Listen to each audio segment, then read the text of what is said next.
Bueno, este es el trabajo que me estuvieron entregando. No hice una clase en vivo porque veía que estaban resolviendo bien las actividades, la gran mayoría, que así me pareció que no necesitaba hacer una clase en vivo para despejar las dudas.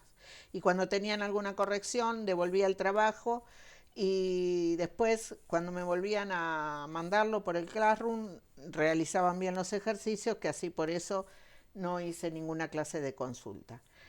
Lo único, algunas aclaraciones. Los estados de la materia, ustedes saben que son sólido, líquido y gaseoso, y tenemos un cuarto estado que es el plasma, pero como no se da digamos, en la vida cotidiana, se nombra, pero no se trabaja con él. Entonces, los estados de la materia, sólido, líquido y gaseoso. ¿Cómo los vamos a representar con el modelo de partículas? ¿Sí? No podemos estar dibujando, si quiero hacer representar el pasaje de sólido a líquido de la manteca cuando se derrite, no puedo estar dibujando el pan de manteca, no puedo estar dibujando el cubito de hielo, ¿sí? Entonces se representa por el modelo de partículas. Entonces, ¿cuál es el modelo de partículas? Este que ustedes yo les mandaba en el punto 3 dibujar, que la gran mayoría lo dibujo bien. Tenemos el estado sólido, todas las partículas unidas con grandes fuerzas de atracción. El estado líquido, donde las fuerzas de atracción son menores y las partículas se pueden mover libremente. Y en el estado gaseoso, donde las partículas escapan del recipiente, las fuerzas de atracción son nulas. Lo digo así rápidamente porque todos ya lo tienen en las actividades y está bien. Y aparte de las actividades, en las hojas escaneadas del libro que yo le dejé. Entonces, nuestra forma de dibujo es esta. Sólido, partículas juntas, ordenadas. Líquido, partículas desordenadas. Y el estado gaseoso, que las partículas se van fuera del recipiente. ¿Cómo represento entonces los cambios de estado? Si yo les digo derretir manteca es del estado sólido al estado líquido. Entonces, fíjense, yo voy a dibujar el estado sólido, ahora les muestro la otra hoja. El estado sólido, que sería la manteca cuando la saco de la heladera, y el estado líquido cuando la manteca ya se derritió. Entonces, ¿cómo lo tengo que dibujar? Y acá les muestro la otra hoja. ¿Por qué yo puse en el primero mal y en el segundo puse bien? Yo tengo el estado sólido que pasa al líquido. En los dos tengo lo mismo. ¿Cuál es la diferencia entre uno y el otro? Si ustedes se fijan, en el estado sólido yo dibujé 1, 2, 3, 4, 5, 6. Y en el estado líquido dibujé 1, 2, 3, 4, 5. Esto está mal. ¿Por qué?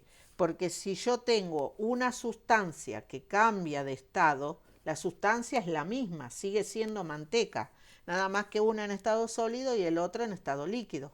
Entonces la cantidad de partículas debe ser igual. ¿Está claro? Entonces, yo si acá dibujé 6 partículas, acá tengo que también tener 6 partículas. Por eso este está mal y este está bien. La cantidad de partículas la ponen ustedes. Yo en este caso dije, puse 6. Podría haber puesto 8, podría haber puesto 9, 3, 4. ¿Sí? El número de partículas lo deciden ustedes. Tampoco me llenen el recipiente con 100 partículas. ¿Por qué? Es engorroso para ustedes y para mí corregirlo. ¿Está bien? Entonces, con 10, 12, 15 partículas podemos trabajar todo.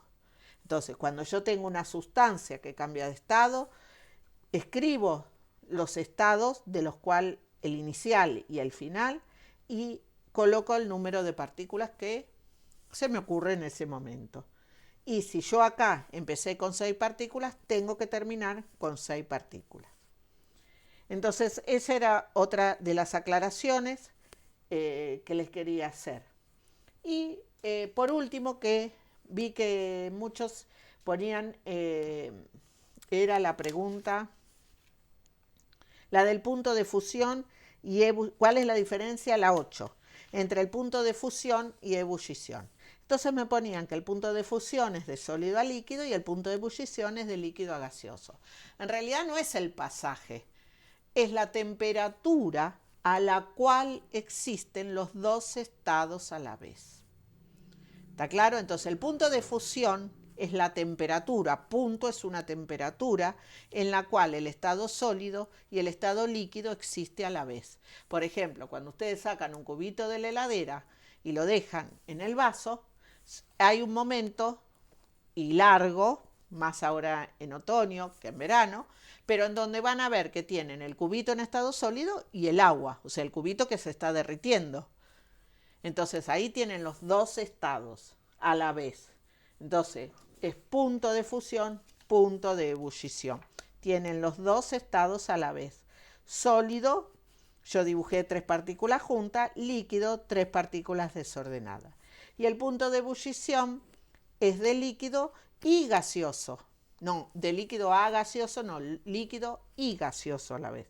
Entonces tengo 4 partículas desordenadas para el estado líquido y 4 que se fueron del recipiente. Vamos entonces a trabajar siempre con este, ven, modelo de partículas. Tampoco es lo mismo ebullición que evaporación. La evaporación se produce en la superficie del líquido y la ebullición se da en toda la superficie del líquido.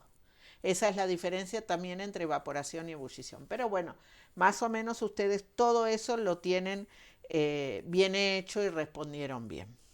Ahora tienen un PowerPoint que yo les dejé, que es de presión y temperatura, porque nos vamos a dedicar al estado gaseoso y cómo esas dos variables afectan a los gases.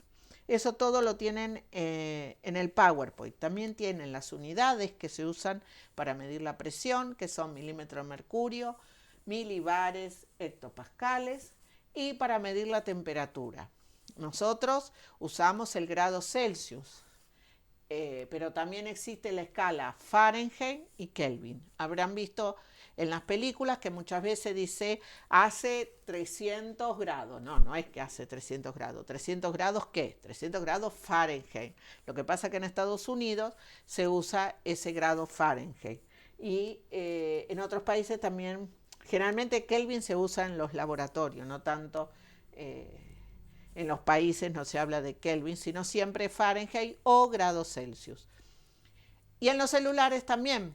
Muchas veces la temperatura está expresada en grados Fahrenheit. Por eso por ahí les aparece 64 grados, 65, ¿sí? Entonces vamos, en el PowerPoint tienen el pasaje de las escalas de grados Celsius a Fahrenheit y Kelvin, y tienen las variables que afectan a los gases, que son la presión, la temperatura, qué significa la presión de un gas y las unidades con que se trabaja.